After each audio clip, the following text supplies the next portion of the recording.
Hey everybody, my name's Vicky. I'm here with Clarity Gaming at Red Bull Battlegrounds. I'm here standing once again, well, next to Day 9. How are you doing?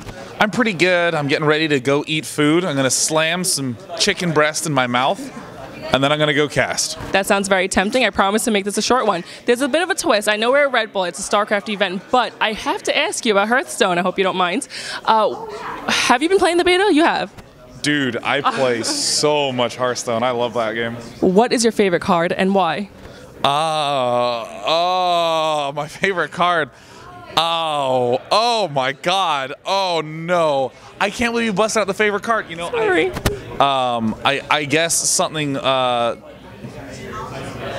maybe Tankmaster Overspark because of the silly randomness. Because, I mean, there's decks that are good, but then there's decks that are awesome. And when you nail the perfect Tankmaster, oh, it's so good.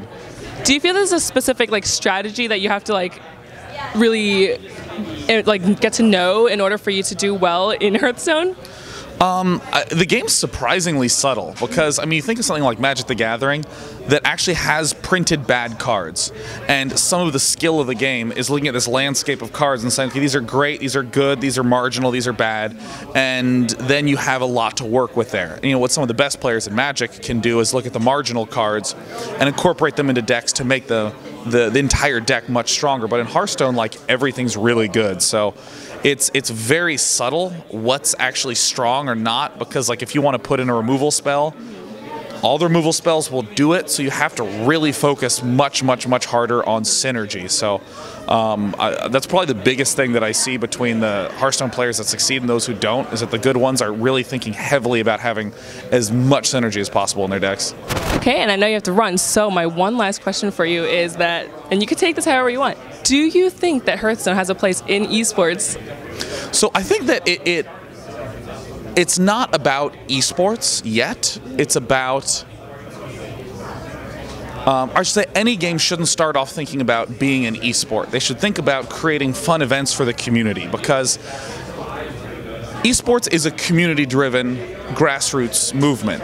You can't take a shitty game and just pound it into a tournament and be like, I swear to God it's competitive. I mean, we saw this happen with a lot of games at CPL. I mean, I think Painkiller is an example of a game that rose and then just plummeted down to nothing immediately. But at the same time, Hearthstone is a sort of game where if you said, there's a Hearthstone tournament on Saturday and anyone can enter, you'd have a lot of people entering. And if after a couple events like that, someone says, you know what, we're going to have an even bigger tournament. Then maybe after a few months, someone says, you know what, we're going to have a live tournament. Then the esports will happen naturally. The most important thing is that the events are in place, because I think, as we've seen, people love the arena.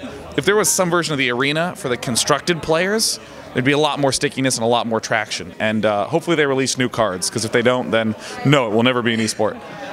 Okay, well, thank you so much for your input, and more importantly, thank you for your time. Go eat, fill your belly, and we look forward to seeing you up there today. Cheers.